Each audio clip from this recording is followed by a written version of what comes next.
Hello, YouTube, and today I'll be reading first book of the Railway series, The Three Railway Engines. Let me begin. Edward's Day Out. Once upon a time there was a little engine called Edward. He lived in a shed with 5 other engines. They were all bigger than Edward and boasted about it. The driver won't the driver won't choose you again, they said. He wants big, strong engines like us. Edward had not been out for a long time. He began to feel sad. Just then the driver and fireman came along to start work. The driver looked at Edward. "Why are you sad?" he asked. "Would you like to come out today?" "Yes, please," said Edward. So the fireman lit the fire and made a nice lot of steam. Then the driver pulled the lever and Edward puffed away. "Peep, peep," he whistled. "Look at me now." The others were very cross at being left behind. Away went Edward to get some coaches. "Be careful, Edward," said the coaches. "Don't bump and bang us like the other engines do." So Edward came up to the coaches very, very gently, and the shunter fastened the coupling. "Thank you, Edward," said the coaches. "That was kind. We are glad that you are taking us today." Then he went to the station where the people were waiting. "Peep, peep," whistled Edward. "Get in quickly, please." So the people got in quickly, and Edward waited happily for the guard to blow his whistle and wave his green flag.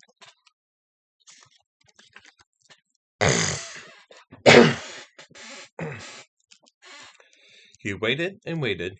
There was no whistle, no green flag. "Peep, peep, peep, peep. Where is the guard? Where is that guard?" Edward was getting anxious.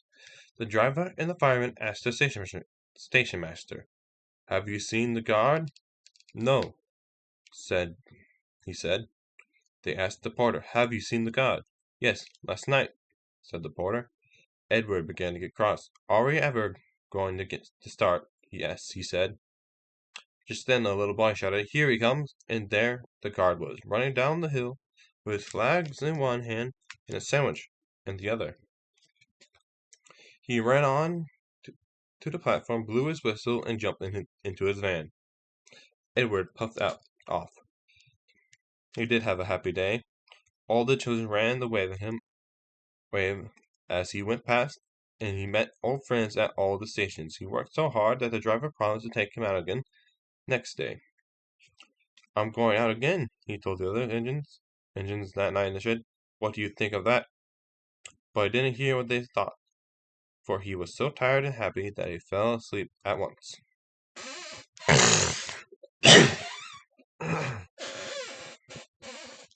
Edward and Gordon. One of the engines in Edward's shed was called Gordon. He was very big and very proud.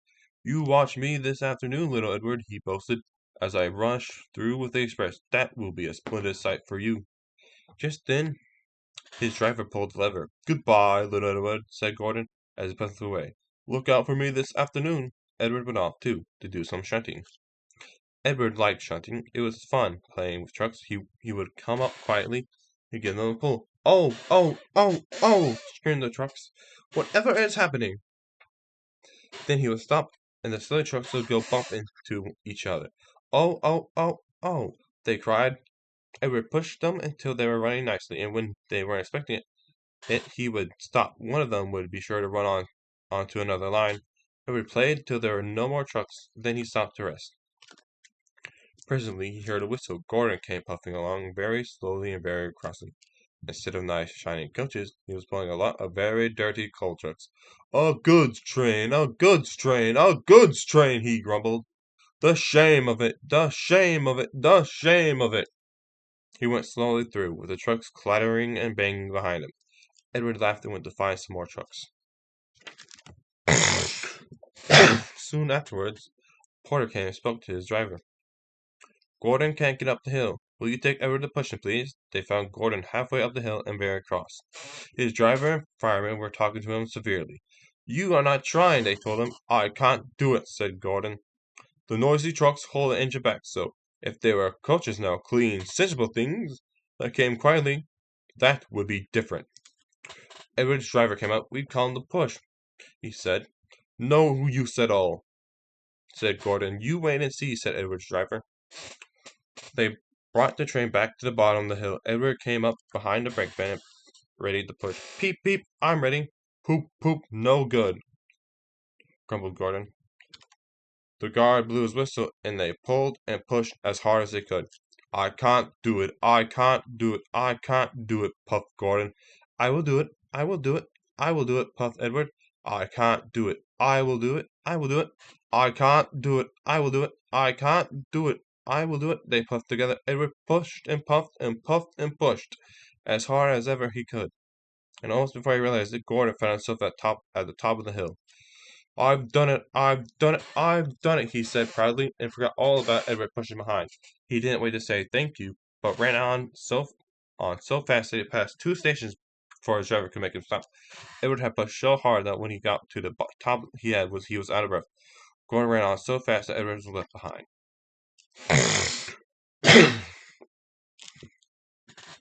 The guard waved the way, but Edward couldn't catch up.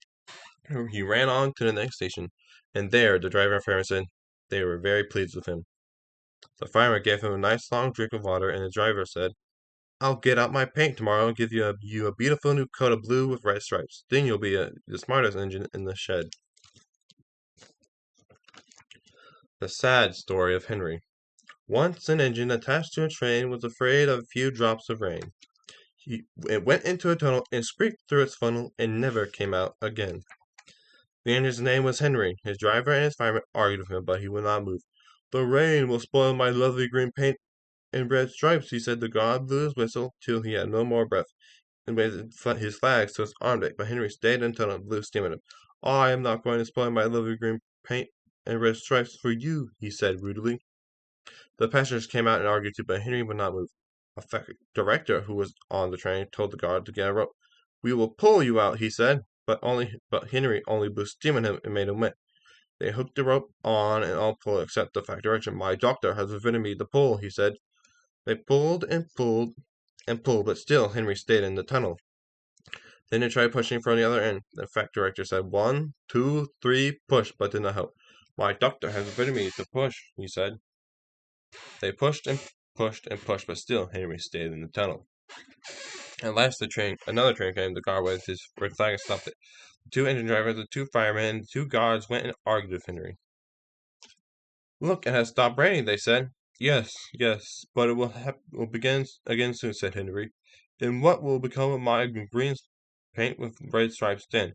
So they brought the other engine up, and it pushed and puffed and puffed and pushed as hard as ever it could, but Henry still stayed in the tunnel. So they gave it up. They told Henry, "We shall leave you there for always and always and always." They took up the old rails, built a wall in front of him, and cut a new tunnel. Now Henry can't get out, and he watches the trains rushing through the new tunnel. He is very sad because no one will ever see his lovely green paint with red stripes again. But I think he deserves it, don't you? Edward, Gordon, and Henry. Edward and Gordon often went through the tunnel where Henry was shut up. Edward would say, "Peep, peep, hello," and Gordon would say, "Poop, poop, poop, serves you right." Poor Henry had no stream to answer. His fire had gone out. Soot and dirt from the tunnel roof had spoiled his lovely green paint and red stripes. He was cold and unhappy and wanted to come out and pull trains too.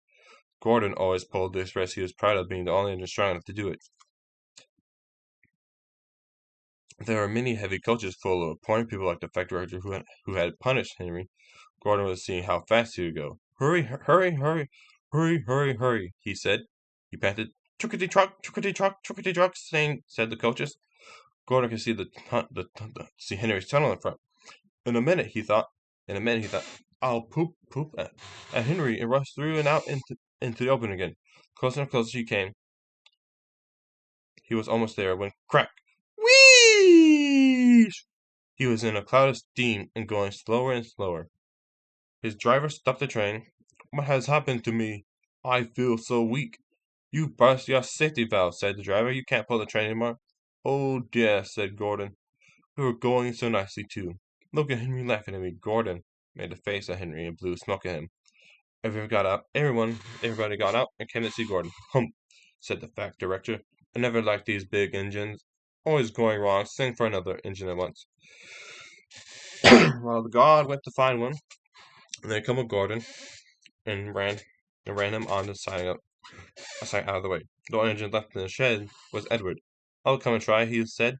Gordon saw him come. That's no use, he said. Edward can't pull the train. Edward puffed and pulled and pulled and puffed, but he couldn't move the heavy coaches. I told you so, said Gordon rudely. Why not let Henry try? Yes, said the fat director, I will. Will you help pull this train, Henry? He asked. Yes, said Henry at once. So Gordon's driver fireman lit his fire. Some plate layers broke down the wall, put back the rails. And when he had steamed up, Henry puffed up. He was dirty, his boiler was black, he was covered with cobwebs. Ooh, I'm so stiff. Oh, ooh, I'm so stiff, he groaned. You better have a run to ease your joints, and find a turn to it, said the fat director kindly. Henry came back feeling better, and they put him in front. Peep, peep, I'm ready, said Edward, I'm ready. Peep, peep, peep, said Henry. So am I. Pull hard, pull hard, pull hard, puffed Edward. We'll do it, we'll do it, we'll do it, puffed Henry. Pull hard, we'll do it, pull hard, we'll do it, pull hard, we'll do it. They puffed together, the heavy coaches jerked and began to move. Slowly at first, then faster and faster. We've done it together, we've done it together, we've done it together, said Edward and Henry. You've done hooray, you've done hooray, you've done hooray, sang the coaches. All the passengers were excited. The fat director leaned out the window to wave to Edward and Henry. But the train was going so fast that its sap blew off into a field where a goat ate it for tea. They never stopped till they came to the big station at the end of the line. The passengers all got out and said, "Thank you," and the factory promised Henry a new cut up. Would you like blue and red? Yes, please, said Henry. Then I'll be like, yes, please, said Henry. Then I'll be like Edward. Edward and Henry went home quietly, and on their way, they helped Gordon back to the shed. All Indians are now great friends. Wasn't Henry pleased when he had his new cup? He is very proud of it, as all good engines are, but he doesn't mind it right now because he knows that the best way to keep his paint nice is not to run in tunnels, but to ask his driver to rub him down when the days of work is over. And that was the three railway engines.